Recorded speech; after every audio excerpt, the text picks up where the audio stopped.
Now we'll talk about different types of entrepreneurship or where entrepreneurship may be done.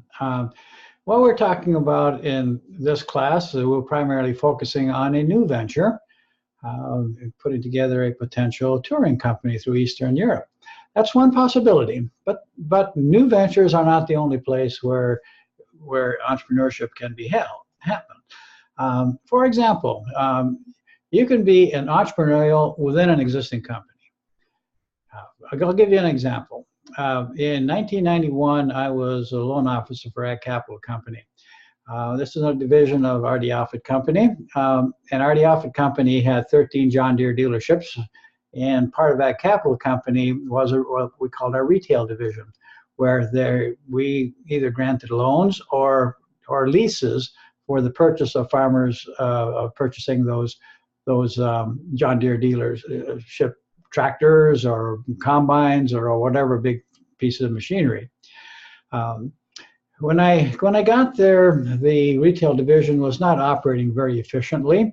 And a farmer would want to buy a combine and submit the application for a loan or a lease from a capital company. And sometimes that approval or rejection would not happen for sometimes 2 to 3 weeks, and which is obviously not very good for the customer and not very good for the dealership. So I took upon myself, this is not something that was assigned to me, but it was just simply something I saw as a problem and said, okay, we need a solution. So I took upon myself to sit down with the 3 people who were involved in this retail division, and we discussed, okay, what are all the steps an application must go through? And it turned out that there were 23 steps in this loan approval process, or lease approval process, as the case may be. And it turned out that 9 of those 23 steps involved going to the manager on the manager's desk for his approval to go to the next step. And as you can imagine, the manager of our division, our Ag Capital, was relatively busy. And so every time one of those applications would go on his desk, it would sit for a while before he could get to it and respond, and then so he'd go to the next step. So, well, that wasn't very good. So we analyzed the situation, and we thought, what are the objectives of this loan application process? What are we looking for? We want to make sure that the customer is creditworthy. We need to know that they could pass the 5 C's of credit that we talked about before. And in most cases, we had very good collateral with the machinery itself. And through credit scores, we could pretty well tell whether the person is creditworthy. And so those are really the key things that we looked at. So we defined parameters. If a person had such and such a credit score and a good income situation and a strong balance sheet and we had the collateral, under what circumstances did this loan application not have to go to the manager at all? Could one of these 3 people looking at these things simply approve the application and put it out the door? And so we redesigned this process. So ultimately, a loan application, many didn't have to go to the manager at all. Other times, it only had to go to him once in an exceptional situation. So we streamlined that loan process dramatically. The other thing we did was we had a set of loan documents that were pretty standard. And I designed the program where you on one sheet, you just put the person's name, address, all the pertinent information, and click a button, and all that would populate through all the loan documents that were necessary. And we got to the point that if a loan application came in by noon of one day, by 3 o'clock that afternoon, that application would be approved and out the door in most cases. So when I first got to Ag Capital, in the portfolio of retail loans and leases, there was about $8 or $9 million worth of loans and leases. When I left Ag Capital less than 3 years later, the retail division had over $30 million worth in their loans and leases in the retail portfolio, and being operated by no more people. than we had to start. So that was a situation where I was entrepreneurial within an existing company.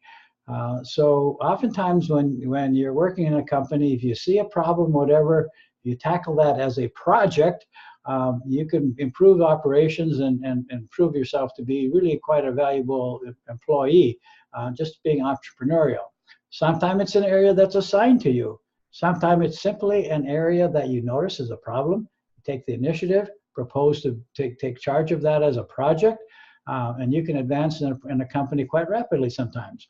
So so now we've talked about a new venture. We've talked about inside of a company.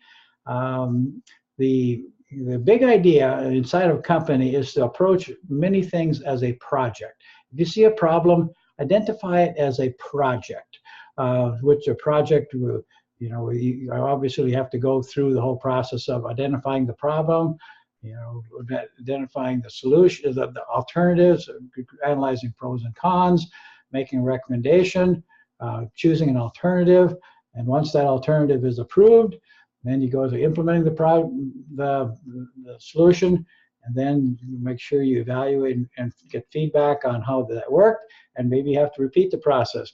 But if you look at those situations like that as projects, you can break it down into something relatively small and manageable, and you can become a very valued employee within a company. So you can be entrepreneurial that way. So now another way that people can be entrepreneurial is they can take a company and look at to see, now based on this, there are various constraints that are keeping this from being profitable or as profitable as it could be. In other words, you're only putting, let's say, 30 units through this company per day. So what's the constraint? What's preventing it from being 40 or 50 or even 100? So looking under the theory of constraints idea, you look at where is the bottleneck? Can you eliminate that bottleneck? You need more employees. You need another machine.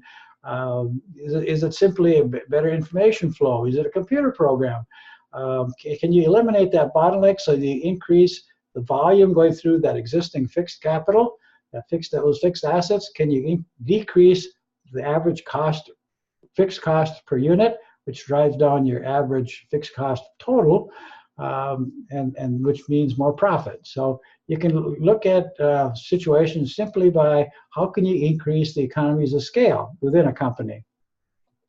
Also, in the mergers and acquisitions area, sometimes you can see that if you combine two companies, you have some synergies and you can get some economies of scale that way, simply by merging.